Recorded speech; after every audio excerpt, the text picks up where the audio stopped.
Alrighty, boys and girls, welcome back to another episode on Cut Rate History. Today I want to do a little something different. I want to take a little break from our series on American history, do something a little bit shorter, a little bit more digestible.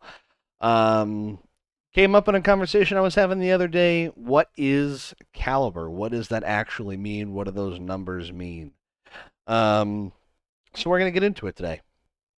In its simplest form, caliber is simply the diameter of the projectile that is leaving your gun. So it is the actual bullet. The cartridge is the whole thing, primer, casing, powder, bullet. The bullet is just a projectile, and caliber is a measure of that projectile. And it's that diameter. So if you have a 45 caliber bullet, it is 0.45 inches in diameter. If you have a 9 millimeter bullet, it is 9 millimeters in diameter for the most part. There are exceptions and discrepancies, most of the time made for just ease of conversing and like understanding other people when they talk. Because, for example, there are dozens of 9 millimeters. What most of the time, when people say 9 millimeter, they're referring to 9 millimeter Luger, 9 millimeter Parabellum, or 9 by 19. Those three things are all exactly the same thing. They're all referring to the same overall cartridge. Now, when I said there, the last one, 9 by 19, that is 9 millimeter by 19 millimeters. So that second number is the length of your casing, not the overall length of the cartridge, just the length of the brass. So it's a 9 millimeter bullet with a 19 millimeter length case. There are lots of other 9 millimeters. For example, the correct denotation for what we all call 380 is 9 by 17, or 9 millimeter Kurz, for it's German for short. 9 millimeter Makarov is technically 9.2 by 18. There's a whole bunch. There's 9 millimeter Glisenti, there's 9 millimeter Browning, there's 9 millimeter Largo. There's a whole bunch, and they all have roughly the same diameter of projectile, just different length cases. They're all roughly 0.35 inches in 0.357 inches in diameter, which is where 357 gets its name from, because it also has a 9 millimeter projectile. We just call it 357 because it's easier to differentiate that way. 357 has the same diameter bullet as 38 Special. We could go on and on forever. So that's why sometimes cartridges will have names or numbers that actually don't fit what their actual dimensions are. It's just easier that way. It's kind of the same way that 36 caliber turned into 38 caliber when we switched from smokeless powder to or from black powder, excuse me, to smokeless powder. Just an easier way to differentiate. If you're familiar with like the British Cold War trials between the 270 and the 280 cartridges, they're actually the same diameter bullet. They just named them different things because it was easier to denote things that way. So when you hear, for example, things like 30 caliber, there's a bajillion 30 calibers. It's just referring to the diameter. Now we have a diagram here. So that second number that I referred to, the case length, that's going to be B here in the diagram. That is what is going to determine what we're actually talking about. So we can say 30 caliber and mean a million different things. But if I say 7.62 by 39, that means we have a 7.62 millimeter diameter bullet. That roughly equates to 30 caliber. 7.62 millimeters is roughly 0.3 inches. So those are more or less used interchangeably in this space. That second number, like I said, is just a case length. So 762 by 39 is different than 762 by 51, which is 762 NATO. It's a longer case. 762 by 54 rimmed, same diameter bullet, longer case. And then there are things that sometimes aren't denoted that way at all.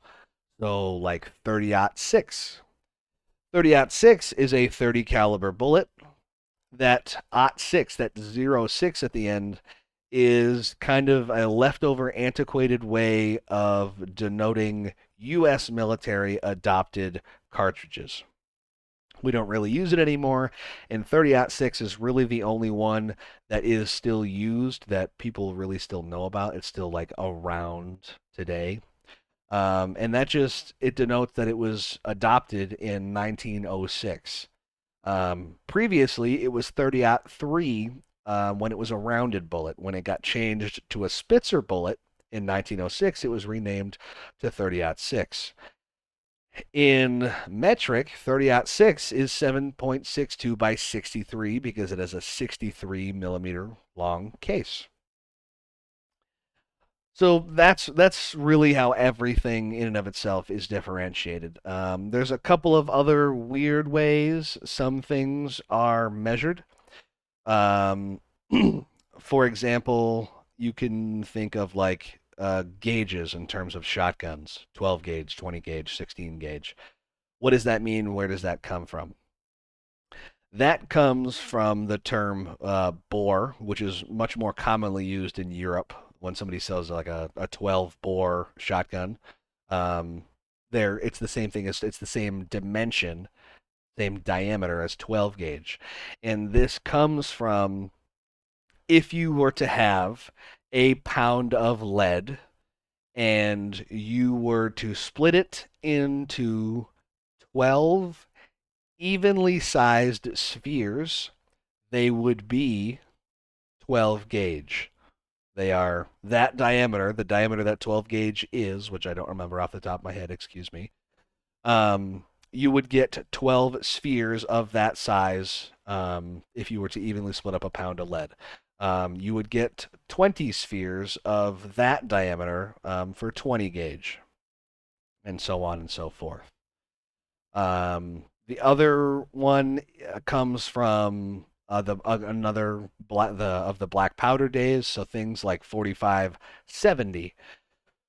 That the first number refers to the caliber, and in this case, the second number refers to the amount of grains in the black powder charge. So it's a 45 caliber bullet with a 70 grain charge of black powder. There was 45-60, there's 55-110, all kinds of things like that. That's the other odd one that you'll see sometimes.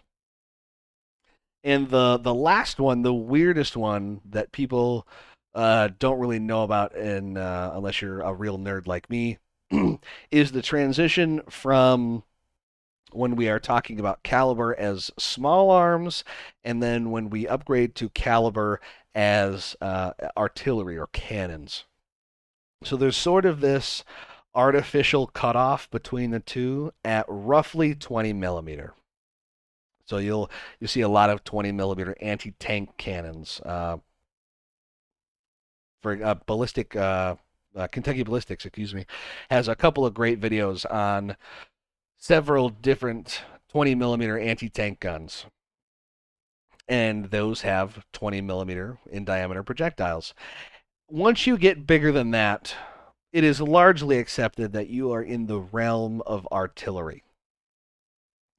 And artillery is measured much differently, and it's much more confusing. So I have a little bit of a diagram here.